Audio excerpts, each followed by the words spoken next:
Hi friends, welcome to ಅಮ್ಮನ ಕೈ ರುಚಿ. ಫ್ರೆಂಡ್ಸ್, ನಾನಿವತ್ತು ವೆಜಿಟೇಬಲ್ ಪಲಾವ್ನ ಹೇಗೆ ಮಾಡೋದು ಅಂತ ತೋರಿಸ್ತಾ ಇದ್ದೀನಿ. ಬನ್ನಿ ರೆಸಿಪಿನ ಸ್ಟಾರ್ಟ್ ಮಾಡೋಣ.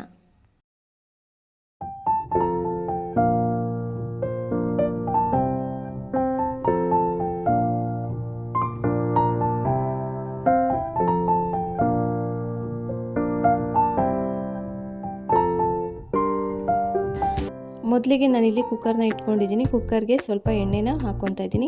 ಎಣ್ಣೆ ಅಂತಂದರೆ ಗೊತ್ತಾಗುತ್ತಲ್ಲ ನಮ್ಗೆ ಇಷ್ಟ ಹಾಕ್ಕೋಬೇಕು ಅಂತ ಅಂದ್ಬಿಟ್ಟು ಎಣ್ಣೆನ ಹಾಕ್ಕೊಂಡಾದ್ಮೇಲೆ ಎಣ್ಣೆ ಕಾದ ನಂತರ ನಾನಿಲ್ಲಿ ಪಲಾವ್ ಸಾಮಾನ ಹಾಕ್ಕೊತಾ ಇದ್ದೀನಿ. ಚಕ್ಕೆ, ಲವಂಗ, ಹಾಗೆ ಪಲಾವ್ ಎಲೆ ಮತ್ತು ಮೊಗ್ಗು ಇದನ್ನೆಲ್ಲ ಬರುತ್ತಲ್ಲ, ಏಲಕ್ಕಿ, ಈ ಥರದ್ದೆಲ್ಲ ಹಾಕ್ಕೊಂಡೆ. ಈಗ ಹಾಕ್ಕೊಂಡಿದ್ಮೇಲೆ ನಾನಿಲ್ಲಿ ಒಂದು ಈರುಳ್ಳಿ, ದಪ್ಪ ಸೈಜ್ ಈರುಳ್ಳಿನ ದಪ್ಪದಾಗಿ ಕಟ್ ಮಾಡಿ ಹಾಕ್ಕೊತಾ ಇದ್ದೀನಿ. ಇದು ಚೆನ್ನಾಗಿ ಸ್ವಲ್ಪ ಬಾಡಿಸ್ಕೋಬೇಕು.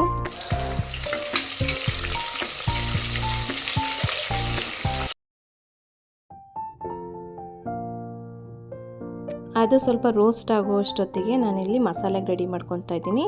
ಒಂದು ಗೆಡ್ಡೆ ಬೆಳ್ಳುಳ್ಳಿನ ಸಿಪ್ಪೆ ಬಿಡಿಸಿ ಹಾಕ್ಕೊತಾ ಇದ್ದೀನಿ. ಹಾಗೆ ಶುಂಠಿನ ಹಾಕ್ಕೊಂಡೆ. ಹಾಗೆ ಒಂದು 5 ಮೆಣಸಿನ್ಕಾಯಿನ, ಹಸಿರು ಮೆಣಸಿನ್ಕಾಯಿನ ಹಾಕ್ಕೊತಾ ಇದ್ದೀನಿ ಖಾರಕ್ಕೆ.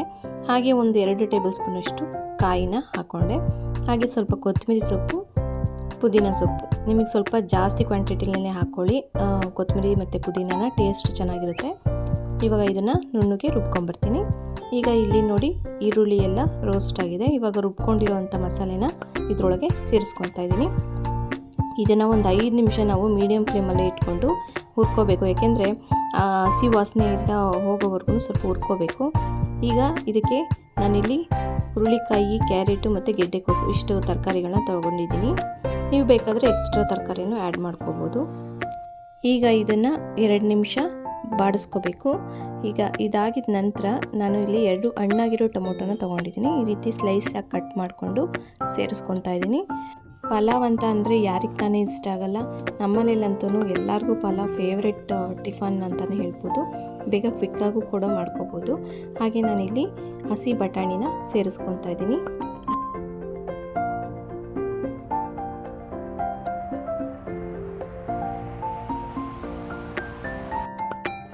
ಈಗ ಇದಕ್ಕೆ ನಾನು 1 ಟೇಬಲ್ ಸ್ಪೂನಷ್ಟು ಧನಿಯಾ ಪೌಡ್ರನ್ನ ಹಾಕ್ಕೊತಾ ಇದ್ದೀನಿ. ಹಾಗೆ ಚಿಟಿಕೆ ಅರಿಶಿನ ಹಾಕ್ಕೊಂಡು ಸ್ವಲ್ಪ ಹೊತ್ತು ರೋಸ್ಟ್ ಮಾಡ್ಕೋಬೇಕು.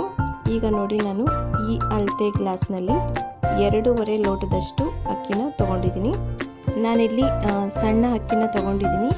ರೇಷನ್ ಅಕ್ಕಿಲಿ ಮಾಡ್ಕೋಬೇಕು ಅಂತಂದರೆ ಸ್ವಲ್ಪ ಮಸಾಲೆನ ಇನ್ನೊಂದು ಸ್ವಲ್ಪ ಜಾಸ್ತಿ ಹಾಕ್ಕೋಬೇಕಾಗುತ್ತೆ. ಇವಾಗ ಇದು ಕೂಡ ಫ್ರೈ ಆಗಿದೆ. ನಾನಿವಾಗ ನೀರನ್ನು ಆ್ಯಡ್ ಮಾಡ್ಕೊತೀನಿ. ನಾನು ಏನು ಅಕ್ಕಿ ತೊಗೊಂಡಿದ್ನಲ್ಲ ಅದೇ ಗ್ಲಾಸ್ನಲ್ಲಿ ನಾನು 5 ಲೋಟ ನೀರನ್ನು ಆ್ಯಡ್ ಮಾಡ್ಕೊತೀನಿ. 2.5 ನಾನು ಅಕ್ಕಿನ ತೊಗೊಂಡಿದ್ದೆ. 5 ಲೋಟದಷ್ಟು ಅಂದರೆ ಡಬಲ್ ನೀರನ್ನು ನಾವು ಸೇರಿಸ್ಕೋಬೇಕಾಗುತ್ತೆ. ಇವಾಗ ನೋಡಿ, 5 ಲೋಟ ನೀರನ್ನು ಹಾಕ್ಕೊಂಡೆ. ಈಗ ಅದನ್ನು ಒಂದು ಸತಿ ಮಿಕ್ಸ್ ಕೊಟ್ಟು ಅಕ್ಕಿನ 1-2 ಸತಿ ವಾಶ್ ಮಾಡಿಕೊಂಡು ಇದರೊಳಗೆ ಸೇರಿಸ್ಕೊತಾ ಇದ್ದೀನಿ. ಹೀಗೆ ನಾವು ಅಕ್ಕಿನ ಮತ್ತು ನೀರನ್ನು ಅಳತೆ ಮಾಡಿಕೊಂಡು ಹಾಕೋದ್ರಿಂದ ಪಲಾವ್ ರೆಸಿಪಿ ಪರ್ಫೆಕ್ಟಾಗಿ ಬರುತ್ತೆ. ಈಗ ನಾನು ಅಕ್ಕಿ ಹಾಕಿದ ನಂತರ ಇಲ್ಲಿ ನಾನು ರುಚಿಗೆ ತಕ್ಕಷ್ಟು ಉಪ್ಪನ್ನು ಆ್ಯಡ್ ಮಾಡ್ಕೊತೀನಿ. ಇಷ್ಟೇ ಫ್ರೆಂಡ್ಸ್, ಇನ್ನೇನು ಮಾಡಬೇಕಾದ ಅವಶ್ಯಕತೆ ಇಲ್ಲ. ಪಲಾವ್ ಅಂತೂ ಸೂಪರ್ ಟೇಸ್ಟಿಯಾಗಿ ಬರುತ್ತೆ. ಮತ್ತು ಜಾಸ್ತಿ ಇಂಗ್ರೀಡಿಯೆಂಟ್ಸು ಏನೂ ಇಲ್ಲ.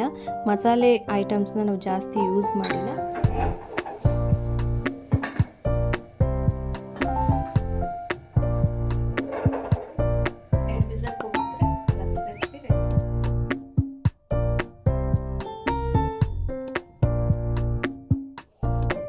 ಎರಡು ವಿಸಲ್ ಕೂಗ್ಸಾದ್ಮೇಲೆ ನೋಡಿ ಫ್ರೆಂಡ್ಸ್, ಎಷ್ಟು ಚೆನ್ನಾಗಿ ಪಲಾವ್ ರೆಡಿಯಾಗಿದೆ ಅಂತ ಅಂದ್ಬಿಟ್ಟು. ಹೆವಿ ಮಸಾಲೆನೂ ಹಾಕಿಲ್ಲ, ಏನಿಲ್ಲ. ಚಕ್ಕೆ ಲವಂಗನ ಹಾಗೆ ಒಗ್ಗರಣೆಗೆ ಹಾಕಿದ್ದೀನಿ. ಅದರಿಂದ ಒಂಥರ ಮಸಾಲೆ ಜಾಸ್ತಿ ಆಯಿತು ಅಂತಲೂ ಅನಿಸಲ್ಲ. ಲೈಟಾಗಿ ತುಂಬ ಚೆನ್ನಾಗಿ ಬಂದಿತ್ತು ಪಲಾವು. ಈಗ ಒಂದು ಪ್ಲೇಟ್ಗೆ ಸರ್ವ್ ಮಾಡ್ಕೊತೀನಿ.